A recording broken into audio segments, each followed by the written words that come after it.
Hi, I'm Michelle. I'm going to be your OTA that's working with you today. Do you go by Carissa? Yes. Okay. So today we are going to work on opening this combination lock.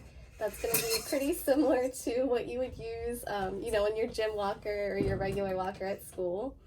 So today we're going to work on that for about 10 to 15 minutes. Does that sound okay? Yeah. Okay. So what kind of interests or do you have at school? Do you have any sports teams? Yeah, I like to play volleyball. Okay, so this will definitely come in handy, for those after school sports, being able to open that locker to put your gym equipment in. Mm-hmm. So we have the combination lock here. And as you can see, the first thing you're going to want to do is when you buy a combination lock, it's going to have this sticker on the back. It's going to have 3 numbers. That's going to be your combination lock. Okay. So when you get that, you're going to want to take it off, because if you keep it on, then someone else will be able to get your numbers and open it up. All right, where should I put it? So you can keep it in a safe spot. You could take an index card and stick it to an index card, and maybe keep that index card in your backpack or in a safe spot. Right. You could also write it down somewhere if you don't want to keep the sticker. So I'm going to demonstrate first how to open the lock. I'm going to go through the steps. So the first step is you just want to kind of reset the lock. So you're going to spin it clockwise in this direction about 3 times or so to reset it. And then after that, we're going to look for the first number, which is 3. So we're going to turn the dial this way in a clockwise direction to 3.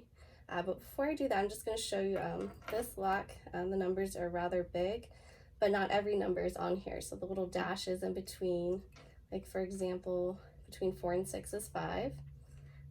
So first, let's go ahead. I'm going to turn clockwise the first number, which is 3. Right here. Okay, so we're at our first number. So now to get to our second number, we're going to spin it in the other direction, counterclockwise. And we're going to pass that number 16, that second number, once. And when we get to the second time, we're going to stop on it. Okay.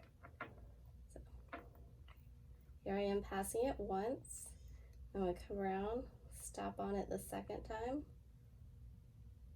Okay. And then for our third and last number, we do not have to go past it. We can just go to it the first time. So I'm going to turn it back in a clockwise direction to 5, which is that little notch in between 4 and 6. Okay. And then I'm just going to pull this open. It opens right up. All right. And then after, once you get all your stuff out the locker, you would just push this back down and spin it 3 times to reset it. You have any questions? Nope. Does it seem pretty? Okay. It's pretty good. Okay. All right, so now I'm gonna have you practice and we're gonna go through the steps together. So I'm gonna go ahead and have you spin that in any directions about 3 times to reset it. All right, did that. So next we're gonna turn it clockwise to our first number, 3. Okay. Which is that little dash between 2 and 4, and we're gonna stop right there on 3. Got it. Okay, so now we're gonna put in our second number. And remember, for this one, we have to spin it the other direction, counterclockwise. Pass it once, and then stop on it the second time. Got it. Okay, very good. Now for our last number, you're gonna turn it clockwise again, and you're gonna stop on 5. You don't have to pass this one. Got it. Okay, so now we're just gonna pull up and see if it opens. Great, Yay. you got it. Awesome. Good job. Yeah, and then I'll just lock it, just push it back down. Okay. And remember to spin it 3 times to reset it so that no one else can come up and open it. All right. All right. So that was really good. So what do you think your strengths were for opening the lock? Like, what do you think was really easy? I think it was easy to figure out what numbers were there, because there's just 1 without a number on it instead of more than 1. So it's 6 blank 8. So that's easy to figure out. Gotcha. Versus if it had a lot more without numbers. Gotcha. And what do you think was the most difficult step for you? Remembering to skip after the first. Oh, for that second number? Gotcha. Okay. So yeah, you did a really great job. I liked how without, even having to remind you, you were just going past that first number on that second, going past the number the first time on that second number, number 16. I really don't have any feedback because I feel like you did a really great job, opening it, and you even, spun it 3 times after to relock it.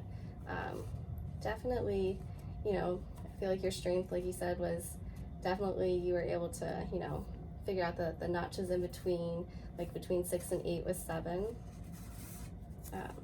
So I was thinking then for our next session, we might work on memorizing your walker number. That way, in case you do lose the card with your number on it, you would, still be able to get that lock open. Sounds great. All right. So I really enjoyed working with you today, and thank you for allowing me to help you learn how to open that lock. And we will meet next time, and we'll go over the steps again just to make sure you got it. And we can even work on memorizing that combination number for you, so you don't have to worry about losing that index card with the numbers on it. Sounds good. All right, so we'll Thank see you you. next week. All right, see ya.